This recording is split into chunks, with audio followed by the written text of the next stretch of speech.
এক কামড়েই যেখানে নরম রুই মাছের ভেতরে জুসি স্বাদ ও বাহিরে কুরকুরে সোনালি ক্রাঞ্চ মিলেমিশে যাবে, যে স্বাদ একবার মুখে নিলে বারবার খেতে ইচ্ছা করবে। আর ঘরেই সবাই জিজ্ঞেস করবে এটা কিভাবে বানালে। আজকে আমি দেখাবো একদম সহজ ঘরোয়া স্টাইলে পারফেক্ট রুই মাছের চপ, যেটা দেখতে যতটা সুন্দর খেতেও ঠিক ততটাই অসাধারণ। ভিডিওটা শেষ পর্যন্ত দেখো, কারণ শেষে আছে সেই ছোট টিপস যেটা না জানলে চপটা একদম পারফেক্ট হবে না। তো আমি প্রথমেই মাছগুলো খুব সুন্দর করে সিদ্ধ করে নিচ্ছি। সিদ্ধ হয়ে গেছে, এখন আমি খুন্তির সাহায্যে মাছগুলো আলাদা একটি পাত্রে তুলে নিচ্ছি। তো মাছগুলো খুব সুন্দর করে তুলে নেওয়া হয়ে গেছে। এখন আমি একটি কড়াইতে সরিষার তেল দিয়ে নিচ্ছি। এখানে অবশ্যই সরিষার তেল দেওয়ার চেষ্টা করবেন।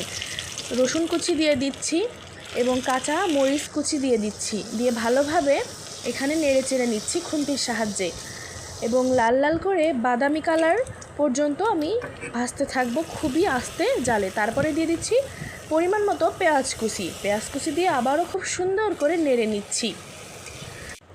তো এখন আমি দিয়ে দিচ্ছি সামান্য লবণ, জিরা গুঁড়া, তারপরে দিয়ে দিচ্ছি হলুদের গুঁড়া এবং শুকনো মরিচের গুঁড়া। খুব সুন্দর করে এবার ভালোভাবে নেড়ে নিচ্ছি লাল লাল করে। নেড়ে নেওয়া হয়ে গেলে তারপরে এখন সেই কাটা বাছা মাছগুলো দিয়ে দিচ্ছি। এটা দিয়ে আবারও খুবই সুন্দর করে উল্টিয়ে পাল্টিয়ে নেড়ে নিব। একটা ছোট্ট টিপস, যে এই ভর্তাটা অবশ্যই আপনারা সরিষার তেল দিয়ে করবেন, তাহলে বেশি সুন্দর টেস্ট পাবেন, কারণ ভর্তা মানেই সরিষার তেল।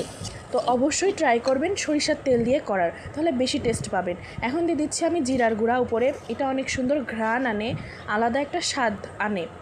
তারপরে দিয়ে দিচ্ছি সিদ্ধ করা আলু, দিয়ে খুবই সুন্দর করে ভালোভাবে নেড়ে মাছের সঙ্গে মিশিয়ে নিচ্ছি। আলুটা দেওয়া এই কারণেই যে এটা হচ্ছে খুবই সুন্দর আঠালো একটা ভাব আসবে, এটা দিলে খুবই সুন্দর টেস্ট আসে। আবারও দিয়ে দিচ্ছি সুন্দর করে জিরার গুঁড়ো, এটা দিলে খুবই ঘ্রাণ হয়, যার কারণে জিরার গুঁড়োটা দেওয়া।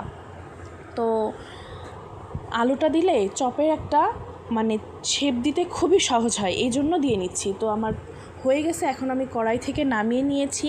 নামিয়ে খুব সুন্দর করে এটা হচ্ছে ভালো করে মাখিয়ে নিচ্ছি। মাখিয়ে নিয়ে হাতের সাহায্যে চ্যাপটা করে চপের শেপ দিচ্ছি। চপ মানেই হচ্ছে চ্যাপটা শেপ। তো আমি এখন দিয়ে চপগুলো সুন্দর করে বানিয়ে নিচ্ছি। তো প্রায় আমার চপগুলো বানানো শেষ হয়ে গেছে। এখন আমি একটা করে চপ নিব এবং সুন্দর করে ডিমের কোট, প্রথমে ডিম গুলিয়ে নিয়েছি, ডিমের ভিতরে এপাশ ওপাশ করে ডুবিয়ে নিয়ে তারপরে ব্রেড ক্রাম্বসের ভিতরে দিয়ে আবার এপাশ ওপাশ করে দুইবার